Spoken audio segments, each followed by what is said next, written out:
haqida umumiy mavzusi. Salom berishda oldimdan chiqqan odamga uning yoshidan qat'iy nazar birinchi salom bersam, bu sunnat hamda yaxshimi? O'zimdan kichkina bolalar turgan bo'lsa ham oldilariga borib, assalomu alaykum va rahmatullohi va barakatuh desam bo'ladimi? Shu ishim payg'ambarimiz alayhissalatu vassalomni bir sunnatini ushlagan bo'lamanmi yoki bu ishim to'g'rimi? Bir kunda 2 yoki 3 marta bitta odamga har ko'rganda salom bersam bo'ladimi? 60 yoki 90 savob olamanmi yoki bir kunga 30 savobmi? Rahmat deb juda xiljalab so'rabdilar. Alhamdulillah va salatu vassalamu ala rasulillah. Demak, salom berish masalasi. Salom haqida mo'min musulmonlarning juda ham ko'plarini ma'lumotlari bor. Yana bir muhimlarni eslatib o'tmoqchiman. Alloh subhanahu va taolo Qur'oni Karimda salom berishini, demak salom berilishini, ta'limotini Qur'onda buyurgan. Astagfiru billah va idza huyyitum bi tahiyyatin deb Alloh taolo biror bir salom bilan, tahiyya bilan sizlarga tahiyya berilsa, unda demak undan ko'ra yaxshiroq so'zlar bilan yoki aynan o'sha salom berilganlarning salomi barobaricha, mislicha demak javob qaytaringlar deb Alloh taolo buyurgan. Demak bu Allohning Qur'onda buyurgan buyruqlaridan biri. Shu bilan birga payg'ambar alayhisolatu vassalomning mashhur hadislari bor.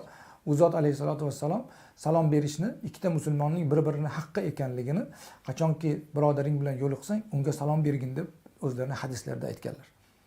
Yana boshqa bir hadislarda kim kimga salom berishligini aytib turib, yusallimus saghiru alal kabir, yosh bola yosh kattalarga salom beradi.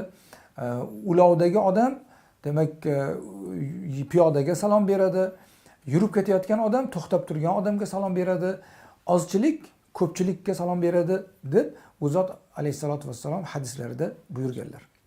Shuningdek, payg'ambar sallallohu alayhi vasallam Abu Hurayra radhiyallohu anhu dan rivoyat qilingan hadisda u zot aytadilarki, o'sha ulovdagi odam yusallimur rokibu alal mashi, uzun hadis bu, val mashi alal qoid val qalilu alal kathir deb o'sha Buxoriy va Muslim rivoyat qilgan hadisda hozirgi aytib o'tilgan masalani yana bir marotaba ta'kidlab aytganlar. Demak, bu borada salom berishlar masalasida bizning dinimiz eng buyurgan va buni ortalarimizda yoyishlikni targ'ib etgan payg'ambar alayhisolatu vassalomning sunnatlari bor. Qancha salomni ko'p yoysak, shuncha barakotni, yaxshilikni oramizda ko'p bo'lishligiga hadislarda kelgan. Shuningdek, payg'ambar alayhisolatu vassalom o'sha Anas ibn Malik radhiyallohu anhu ga, ya'ni o'zlarining xodimlari bo'lgan, o'ylarida xizmatlarini qilgan, Rasulullohning duolarini olgan Anas ibn Malikka o'rgatgan hadislari bor. Payg'ambar alayhisolatu vassalom u kishiga salom ber. Ahli oilangning oldiga borsang, salom bergin. Shunda senga baraka bo'ladi bergan saloming deganlar. Va oila a'zolaringga ham baraka bo'ladi, yaxshilik bo'ladi degan ma'noda u zot alayhisolatu vassalomning hadislari bor. Xulosa, demak salom berishlik shu darajada muhim narsa. Endi bu borada hozirgi savoldagi so'ralgandek, men yoshlarni ko'rsam salom bersam bo'ladimi degan savol edi. O'zidan kichkina odamga salom bersa fazilatga 2 marotaba ega bo'ladi.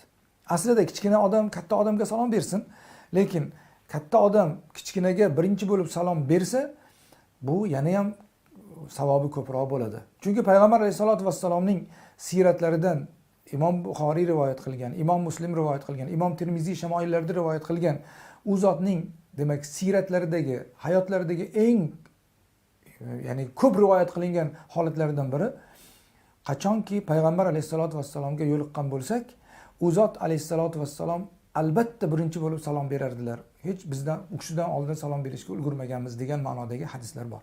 Demak, bu fazilat bu. Ikkinchisi, bir kunda bir odam bir necha marotaba bir kishi bilan ko'rishsa, yo'liqsa, gaplashsa, shu gaplashganlarida qanaqa salom beradi? Imom Abu Dovud rivoyat qilgan hadislarida payg'ambar alayhisolatu vassalom bir kunda bir necha marotaba ko'rishilsa, bir odam bilan yo'liqsa, shu yo'liqqanida unga bemalol demak har safar yo'liqqanda alohida salom berishligini hadislarida u zot alayhisolatu vassalom ta'kidlaganlar. Unda payg'ambar alayhisolatu vassalom aytadilarki, "Iza laqiya ahadukum akhahu falyusallim alayh." Biringiz birodariga yo'liqsa, unga salom bersin. Bordi-yu, ularning orasi bir muddat o'tgandan keyin bir daraxt yoki bir devor to'sib yana qaytib yo'liqib qolishsa bir-birlari bilan, yana boshqatdan yo tosh ularning orasini ajratib yana qaytib yo'liqsa, boshqatdan bir-birlariga salom bersin degan ma'noda u zot alayhisolatu vassalomning hadislari bor. Ana shuning uchun salom berilganda, bir-birimizga salom berganimizda eng qisqasi assalomu alaykum va buni go'zallashtirib, chiroyli qilaman degan odam qo'shimchalarini demak aytib ketaveradi.